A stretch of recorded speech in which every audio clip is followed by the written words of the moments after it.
नमस्ते। अहिले चाहिँ हामी लोकेसन नमस्ते ल हेर्नु है, यहाँ हामी लोकेसन हन्टिङमा अहिले राउन्डिङ हानिरहेछौँ।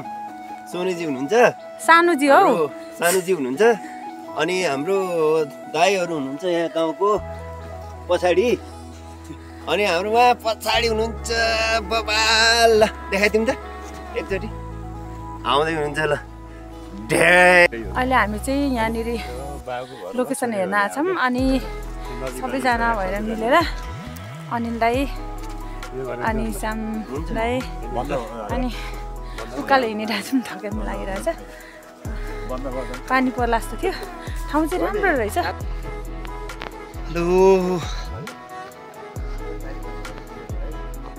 हेलो अनिल सर, राम्रो छ यो त ठाउँ, मन पर्यो?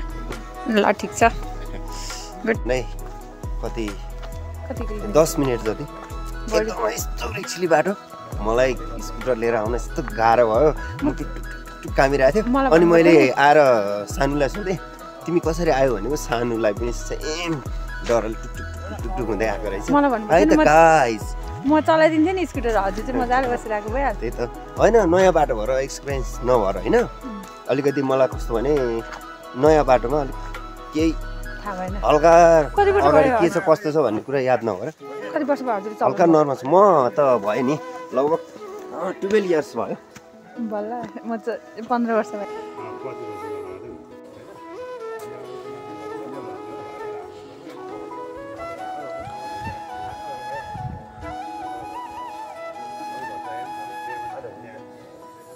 यहाँबाट तल चाहिँ काउँ खोला देखिन्छ अनि के हो यहाँभन्दा तल के अरे निर्मल पोखरी होइन? ए काउँ खोला है साँच्चै। म त निर्मल पोखरी भनेको त काउँ पो त है उता। ल है हाम्रा पोखरादेखि लिएर 14 अञ्चल 77 जिल्लाका सम्पूर्ण हाम्रो दर्शकबिनहरूलाई नमस्ते, भोग दिया। अब हामी तपाईहरुको समक्ष छिटो भन्दा छिटो हाम्रो भाइको निर्देशन बन्ने गाउँको सपना सिरियल भट्टाएर ल्याउँदैछौँ। बरु टिभी सर विकास गर्नुपर्ने थियो। 1-2 दिन अब भोलि भनौँ रिसाउँछ बहिनीले, यिनीहरूले कति प्रहर गरेका छन् सिरियलमा। त्यो यसो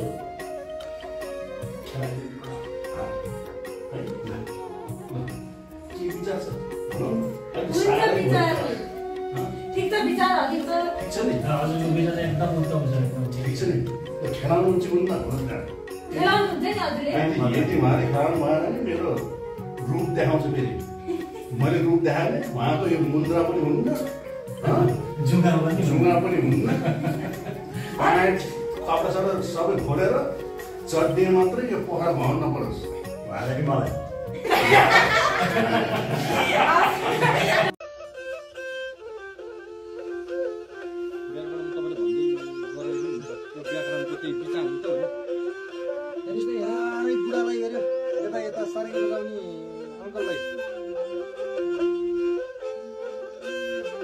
धेरै नचाउ है, धेरै नचाइ किन बिस्तारै है, बिस्तारै।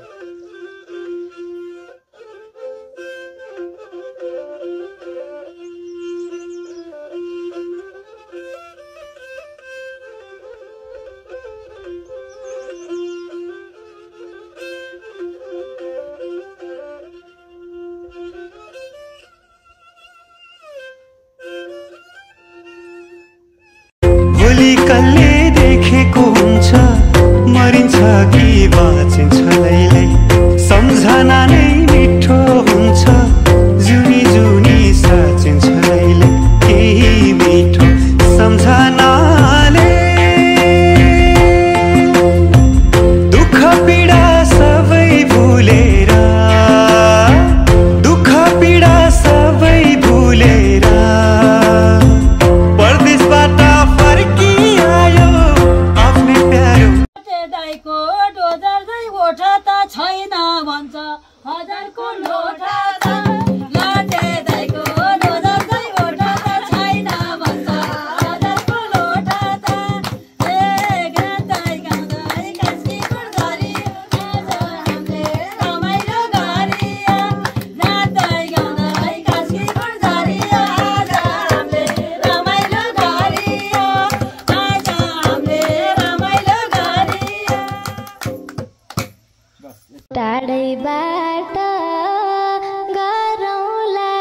प्रतीक्षाको हुन्छ नि फल। अस्ति मसँग सानो विशेषबाट निक्ले थिएँ, घरै आउँदिन भनेर हिँडेको थिएँ, अहिलेसम्म आएन।